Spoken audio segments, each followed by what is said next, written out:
last and final prophet of Allah. He was a mercy unto the universe. Peace and blessings be on Al-Mustafa. So he began this perfect man. Assalamu alaikum, peace be upon you, and welcome to Hadith Principles. We're learning about the Hadith of the Prophet Muhammad, peace and blessings be upon him, and its importance in Islam, and the development of the study of Hadith, and the principles of the study of the Hadith Nabawi. We have, of course, in the studio today our guest. Perhaps we previously met Brother Ayman from the United States and Brother Muhammad, also from the United States. And we have a new guest, Hussam ad-Din Alam, who is from Egypt at the Azhar here in Cairo, Egypt. Welcome, brothers, inshallah. It will be interesting and beneficial to all of us. We were talking in past episodes about the stages in development of the study of Hadith, and how it began in the time of the Prophet in really an ideal environment for memorizing and preserving by memory and by writing the Hadith because of the careful educational method of the Prophet ﷺ and the enthusiasm and of the Sahaba, his companions, and the environment in which they lived at that time. And then it went through stages because of the spreading of Islam all over the world and the arising of different sects and groups and philosophies.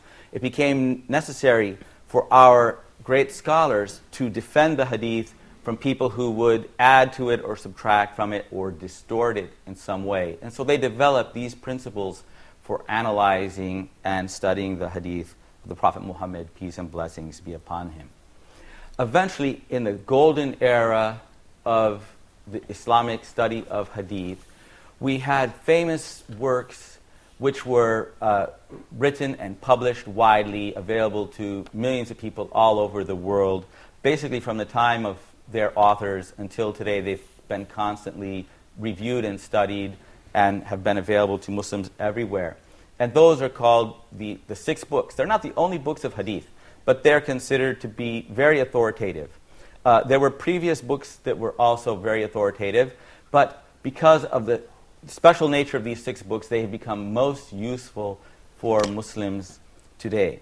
And so, for example, the most authentic book considered by most Muslims is Sahih al-Bukhari, which people consider after the Quran is the most authentic book. It's not really true to compare any human book to the Quran, and so it's really a different category altogether. But Imam Bukhari lived about 200 years after the Prophet Muhammad, peace and blessings be upon him. The Hadith had already been gathered and studied, written, and were published in books completely before the life of the Imam al-Bukhari.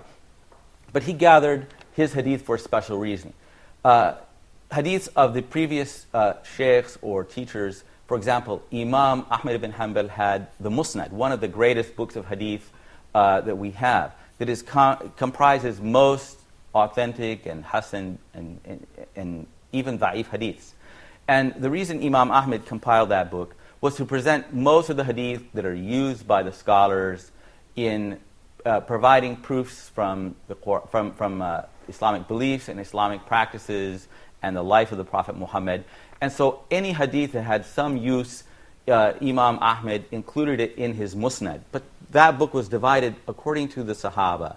Each chapter contains Hadith of that companion. They weren't organized in a way that would be useful for most people.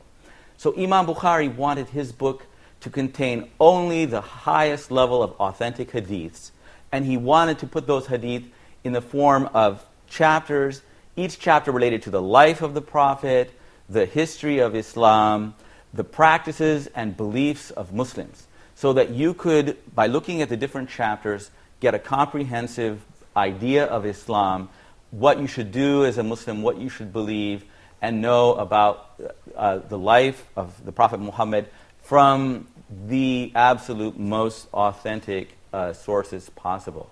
And so he compiled this hadith book, including in the Sahih around 2,600 hadiths. People say that he actually narrowed that down from 100,000 or even up to 300,000 hadiths. And so when people see that big number, what they think is that Imam Bukhari found 300,000 hadiths, and all of them were weak, and only he found 2,000 that were authentic. And that is not true. First of all, most of those hadiths aren't even individual, exactly different texts. But each one is considered a different hadith when it has a different chain, even if it has the same meaning, and maybe even the same or nearly identical wording. Those are still considered different hadiths when they have different chains of narrators. Also, Imam Bukhari never claimed that all authentic hadiths were included in his book, but he only wanted to include hadiths which he believed met the highest level of authenticity. And many, many authentic hadiths are not found in his book. And in fact, many very important hadiths were not included. Imam al-Bukhari came from what is now Uzbekistan in Central Asia. And like many scholars in Islam, they came from every part of the world and devoted themselves to the study of Islam. And so our ulama, or our leaders in Islamic studies, were from every race and every continent. They used the Arabic language as the language of scholarship and study in Islam, and they modeled themselves after the teaching of the Prophet Muhammad, peace and blessings be upon him. They traveled all over the world, including Imam Bukhari, to Mecca and to every part of the world, Medina, every part in Asia, North Africa, wherever they could study hadiths with authentic scholars so they could learn the hadith of the Prophet. And so Imam Bukhari's book is considered by the majority of Muslims to be the most authentic. And by simply saying that a hadith is found in Sahih al-Bukhari, that is usually enough to satisfy the criteria of most of us in learning Islam. Another important book is called Sahih Muslim. And Muslim was lived at the same time as Imam Bukhari. He was part-time his student and his companion. And he also wanted to do as Imam Bukhari did slightly thereafter and compile a book of authentic hadiths. His standard of hadith in some ways is not quite as high as Imam Bukhari. In other ways, sometimes he may reject a hadith that Imam Bukhari accepted, not saying that that hadith is weak, but saying that that hadith was not on his level. So he had his own criteria by which he included approximately 4,000 hadiths. Also, his book is a jami', that means it is comprehensive of chapters dealing with all aspects of Islamic studies. Any area of knowledge in Islam, you will find some chapter with hadith about it. He came from a place called Nishapur in the Persian area of Islam. Today that would be in northeastern Iran. And also, like Imam Bukhari, lived in born more than about 206 years after the Prophet Muhammad, about the 9th century of the Christian era. Another very important hadith book is that of An-Nasa'i. And An-Nasa'i, Abu Dawud, Tirmidhi, Ibn Majah. Those 4 books are called the Sunan. And the difference between the Sunan and the 2 Sahihs, the Jami Sahih books, is that they included hadiths which were sometimes Hasan as well as Sahih, and sometimes they have some weak hadiths. Those hadiths that are weak are also useful and beneficial. And the reason they are included is because they are used in discussion of fiqh matters. And the sunan are called sunnah because the plural sunan is plural of sunnah. They're called by that name because they contain the basically practices of Islam. What is the sunnah to do in wudu, the purification, in salat, the prayer, zakat, hajj, and the interactions between Muslims in daily life in all affairs. And so they don't contain some of the chapters that are found in Al-Bukhari and Muslim.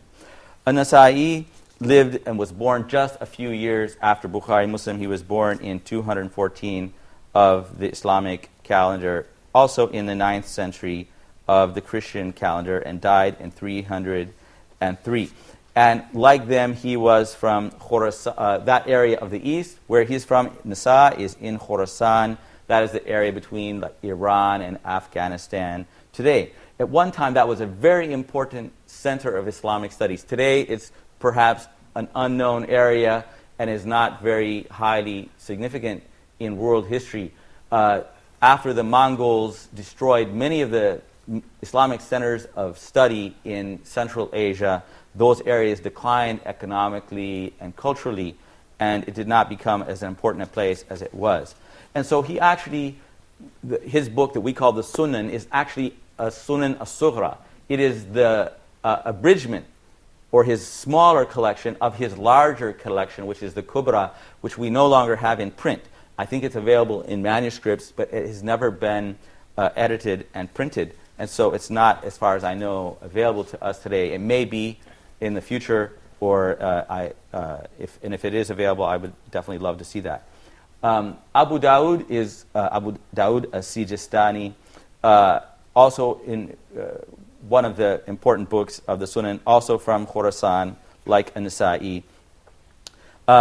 This area where he was born, Sijistan, is now called Sistan and is in southwestern Afghanistan today. Probably most people in the world never heard of this place, but at that time it was an important area of Islamic study.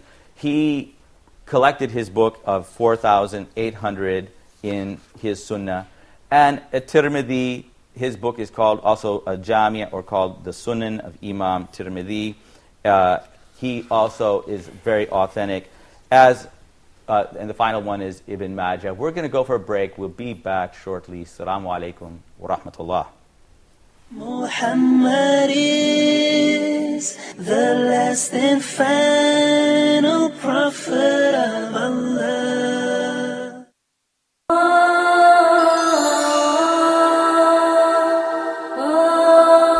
You have questions that bother you.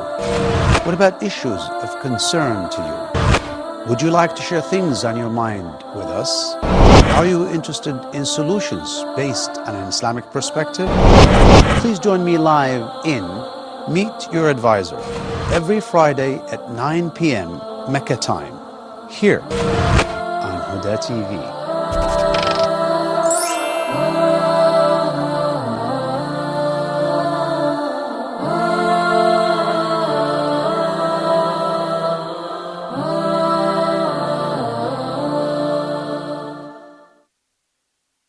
Muhammad is the last and final prophet of Allah. Assalamu alaikum and welcome back to Hadith Principles. Before the break, we're talking about the 6 books. They're called Sahih as-Sitta in Arabic, or they're called the canonical books in Islam. They are not the only authentic books of Hadith, and in fact there are many, many collections of Hadith that have authentic Hadith.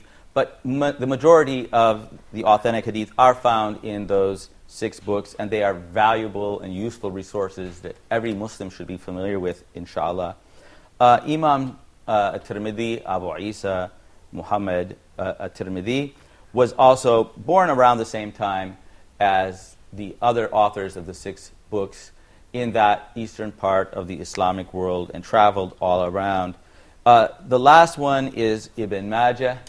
And Ibn Majah is located in the area of Qazwin, which is in modern Iran. And his family were people who converted to Islam under the Rabi'a tribe, the Arabic tribe Rabi'a, in the time of the expansion of Islam into the Persian world.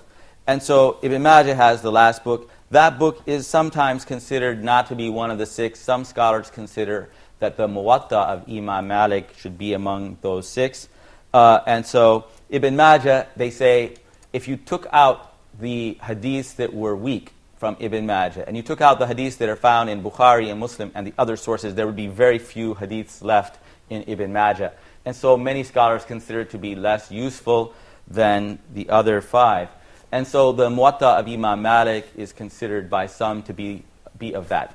Actually, the Muwatta of Imam Malik was written in the previous era. Imam Malik was actually born in the end of the 1st century of Islam. So he was born long before the writers of these 6 books. And his book Al-Muwatta, the hadiths in it are authentic and are of all of the scholars of Medina who were known personally to Imam Malik, some of whom had met the Sahaba and carried the hadiths directly from the Sahaba directly to Imam Malik. But in his book are also many sayings of the companions, sayings of the successors, the tabi'in, and the fiqh of Imam Malik himself. So it's not technically a hadith book, but it's a book that contains hadith plus sayings and rulings, inshallah, bi'idhnillah. And so I'll write on the board, just as a short review. We have the 6 books.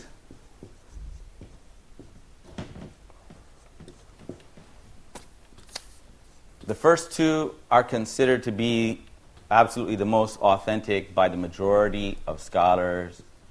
Imam Bukhari, and these are called the 2 Sahihs. So you hear Sahihain and Imam Muslim.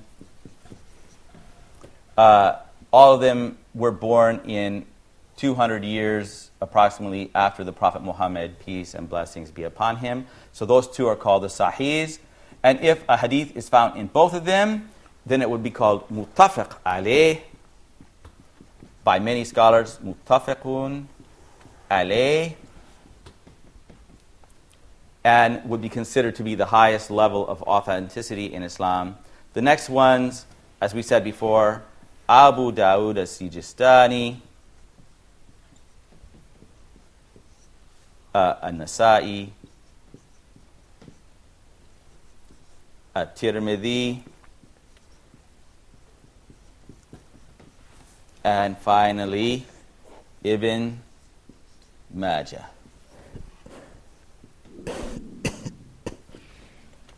Other books that people consider to be likewise important, as we said before, some people consider the Muwatta of Imam Malik. But Muwatta of Imam Malik is from the previous era. Imam Malik was actually born in the 1st century and wrote the Muwatta in the early 2nd century of Islam. So, inshallah, you guys have some questions or comments, inshallah, binillah? Yes, sir, please. Yes. During your talk, you mentioned that there's a different ranking in the traditions. Some are hadith, or some are sahih or authentic, some are good or hasan, and some are weak. So what is the importance of distinction between the 3 categories? I'm glad that you're saying that, and in fact, we're going to be studying that in depth in this class, in some other episodes. Inshallah. In Islam, the hadith sahih is the highest level of authenticity of hadith that we can accept as a source of belief and practice in Islam. The da'if is something that is not on the level where we can accept that as a source of Islamic teachings unless there's some other evidence to back that up. So sometimes we have a hadith that is not sahih, but we have other hadiths that back up the meaning, and so it could raise that to the level of hasan, which is a good hadith that is a source for authentic Islamic teachings. And some other hadith are very weak. They are actually contradictory or even fabricated, and of course those have no authenticity at all and cannot be used to support any argument about Islamic belief. And so very often you will find books written by people who are trying to argue about their particular school or sect, and they bring hadiths that have absolutely no basis whatsoever and could not by any means be used as a source for understanding our religion. Inshallah. Yes, I have a question, please. Yes. Did the scholars all have the same criteria of classifying hadith as sahih or da'if or hasan? In fact, we are going to talk more about that in detail. At first, each one had their own criteria. They were not exactly the same. They didn't all agree on the terminology. And so in the early century, like in the time of Imam Ahmad ibn Hanbal in the 2nd century, he was one of the greatest scholars of hadith in all times. But they only had 2 terms, sahih and da'if. So Every hadith is either good or bad. Later on, they realized they had to have a middle category of that. And so the terminology became more specific. And Imam Bukhari had his certain criteria. And sometimes his criteria were stricter than other people. And sometimes somebody else, like Imam Muslim, had some criteria that were maybe a little bit tougher than Imam Bukhari, and sometimes a little bit easier than Imam Bukhari. And so there is a variation. And that's found in every science. No matter what science you studied, ancient or modern, the different scholars sometimes don't agree exactly on the criteria. And so some scholars may say this hadith is sahih, and somebody else may question that. And so we have to look at the evidence and how they base their ruling. And sometimes they use the word in slightly different way. But we know, for example, when Imam At-Tirmidhi started calling hadith Hasan, he described to us why he's calling a hadith Hasan. So we know why that hadith is called Hasan rather than Sahih. And so we can look to the books about the Hadith Principles so that we can understand what those different scholars mean when they use those words, inshallah. I had a question about the relationship between Bukhari and Muslim. Mm-hmm. Some of the hadith you find in both, what would be the cause of writing that? Is it just for the preservation purposes, or? Well, they weren't trying to, Imam Muslim never tried to put hadiths that weren't found in Bukhari. In fact, usually he gets his hadith from perhaps a different chain, not exactly the same chain. Sometimes it's identical, but usually there's some differences. And so he had to use the hadiths that he had. So he couldn't take, for example, maybe he knew that there were other hadiths on a certain subject that were authentic, but he hadn't learned them from a particular teacher of his. So he had to use the hadiths that he learned directly from his teacher back to the Prophet Muhammad, peace and blessings be upon him. And so Imam Muslim, when he organizing his hadith, was really looking for his own criteria. He wasn't looking to see what was in a Bukhari and whether he should include it or not. Yani, Allah knows best. Okay. Yes, I have another question, please. Sure. Yes, do scholars in modern times, do they classify their own hadiths as sahih or hasan or daif? Well, you have to realize, first of all, after the golden age of Islam, all the hadiths of the Prophet that we know of were included in major collections of hadith. After that time, most people simply refer to the collection where they find it. And so instead of narrating the isnad, they say, Rawahu Muslim, it's found in Muslim, or it's found in Tirmidhi, or one of the other books.